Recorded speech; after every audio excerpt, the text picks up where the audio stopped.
4월 11일 똑딱이 주식의 목요일 증시 브리핑입니다. 간밤에 미국 증시가 하락을 했죠. 다우지수가 60일 이동평균선 아래로 마감됐고요. 나스닥 지수도 낙폭을 줄이긴 했지만은 약세권에서 벗어나지를 못했습니다.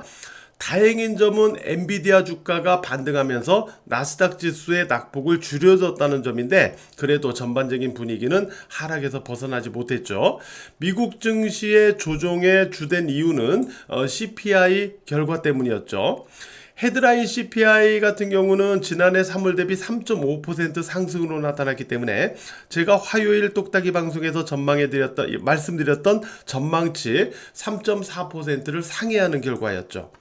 근원 CPI도 3.8% 상승으로 나타났기 때문에 전망치였던 3.7%를 상회했습니다. 헤드라인 CPI와 근원 CPI 모두 전망치를 상회했기 때문에 6월 금리 인하가 9월로 연기되는 게 아닌가, 이러한 우려감으로 미국 증시가 조정을 받은 거죠. 이번 4월에도 국제유가가 추가로 올라 있죠. 따라서 현재까지로는 최초 금리 인하 시점이 언제일 것인가, 이거를 놓고 당분간 논란이 있을 것 같습니다.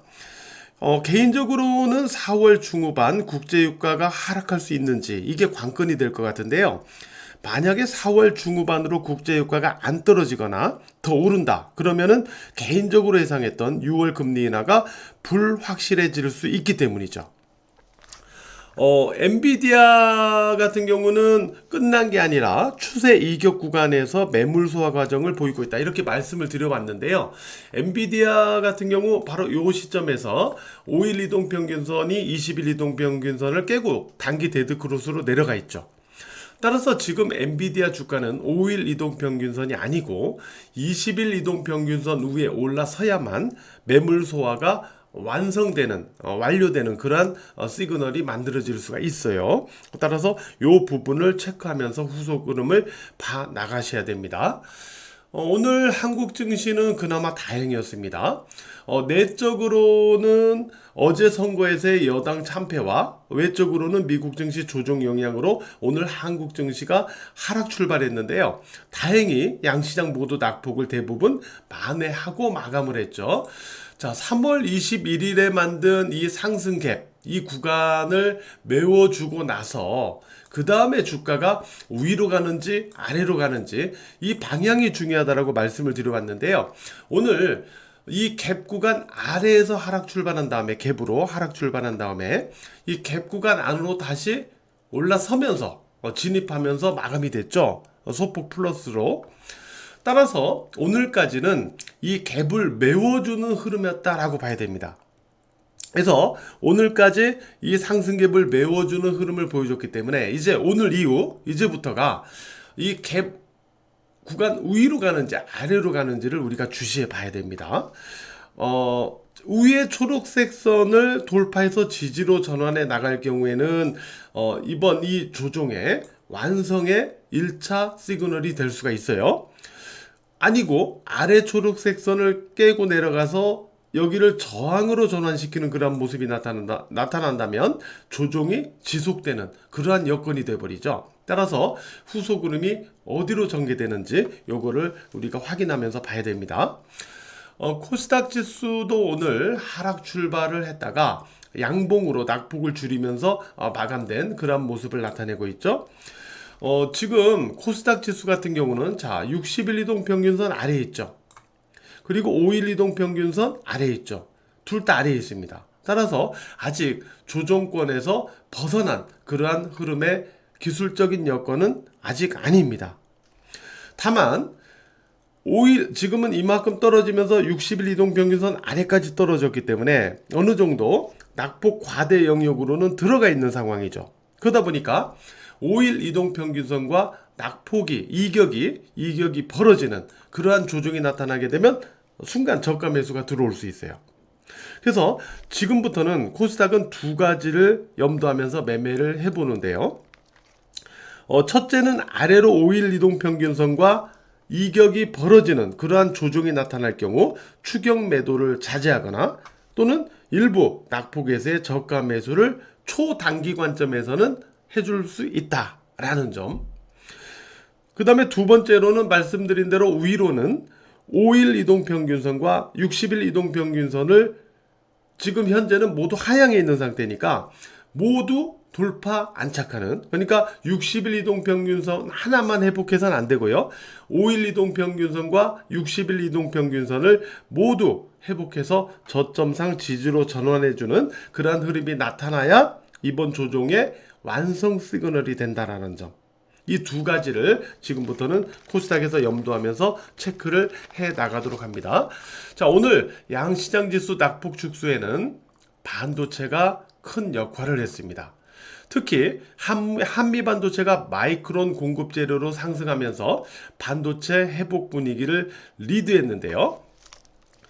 한미 반도체가 HBM 제조용 듀얼 TC 본더 타이거 장비를 마이크론과 수주 계약을 체결했다는 공시를 내면서 주가가 올라갔죠.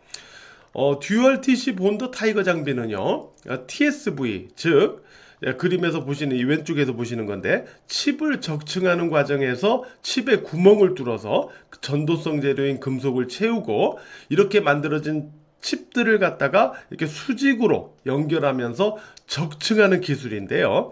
이상의 TSV 공법으로 제작된 반도체 칩을 갖다가 웨이퍼에다가 적층하는 그러한 본딩 장비입니다. 지금 우측에 보이는 바로 이 그림이 듀얼 TC 본더 타이거 장비인데요. 지금 이 장비는 4월 1일에 출시가 됐어요. 그러니까 출시된 지 얼마 안 된 제품인데 이번에 빠르게 마이크론에 공급을 하게 됐습니다. 한미반도체 주가가 5일 이동평균선 우위로 마감이 됐는데요. 한미반도체의 직전 고점 152,800원이죠. 152,800원. 여기는 언제든지 돌파 시도가 가능한 패턴입니다. 이 종목은요. 따라서 오늘 5일선 회복한 이 흐름이 연속적으로 직전 고점 돌파 시도 쪽으로 연결될 수 있는지 이 여부를 이제 후속 흐름에서 확인을 해 봐야 되겠죠. SK 하이닉스 같은 경우는 다시 5일 이동 평균선 위로 마감되는 그런 모습이 오늘 또 나타났습니다. 5일 이동 평균선을 깨면은 다시 회복해 주고요. 또 깨면은 또 회복해 주는 그런 모습이 반복되고 있죠. 여전히 주가가 살아있다. 이 점을 말해주고 있는 거죠. 따라서 이러한 모습은 SK 하이닉스가 아직 죽지 않고 살아있구나. 이렇게 말해주고 있기 때문에 이 부분을 염두에서 봐주시기 바라고요. 이후에 오늘 이오테크닉스, PSK 홀딩스, 동진 세미캠, ISC, 이수 페타시스, 그리고 하나마이크론, 유진테크, ENF 테크놀리지, 이러한 종목들, 이러한 AI 반도체나 반도체 관련주들의 주가가 반등이 나타났습니다. 그리고 자, 지금 보면은 반도체 같은 경우 오늘 주도 시세가 AI 반도체가 주도 시세다라는 점은 제가 계속 말씀드려 왔던 거잖아요. 이 주도 시세가 오늘 장을 살려줬다라는 점을 이러한 종목들의 흐름을 봐도 우리가 알 수가 있죠. 그리고 오늘 로봇에서는 레인보우 로보틱스 같은 경우는 20일 이동 평균선을 회복을 해야 의미가 있다고 그랬는데 아직 회복이 된 흐름은 아니고요. 오늘 로보스타가 강하게 반등을 시도했지만 윗꼬리를 길게 남기면서 마감을 해가지고 조금 아쉬움을 줬는데 이렇게 로보스타가 오늘 반등을 시도했던 이유는 대주주인 LG전자가 한국 마이크로소프트 그리고 GE 헬스케어 코리아 등과 함께 스마트 병원 사업을 협업한다 이 소식이 있었어요. 그래서 이제 로보스타가 강한 반등을 시도했지만은 윗꼬리가 길게 달리면서 조금 아쉬움을 준 흐름이네요.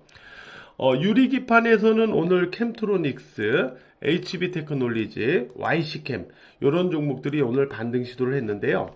유리기판 같은 경우는 5일 이동평균선을 지지 내지 회복하는 종목 위주로 선별해가지고 관심이 유효할 수 있다. 이렇게 볼 수 있겠습니다. 5일 이동평균선을 지지하거나 회복해주는 종목을 중심으로 선별해서 체크하시라. 이렇게 말씀을 드리고 있는 거죠. 자, 물려도 주도 시세에 물려야 한다. 이런 말이 있듯이 그래도 오늘 주도 시세인 AI 반도체가 장을 방어해준 그러한 하루였는데요. 말씀드렸다시피 계속 AI 반도체가 여전히 시장의 주도 시세다. 이러한 마인드는 유지하면서 보시는 게 아직은 좋다. 이렇게 말씀을 드리도록 하겠습니다. 오늘 하루도 매매하시느라고 대단히 고생 많으셨습니다.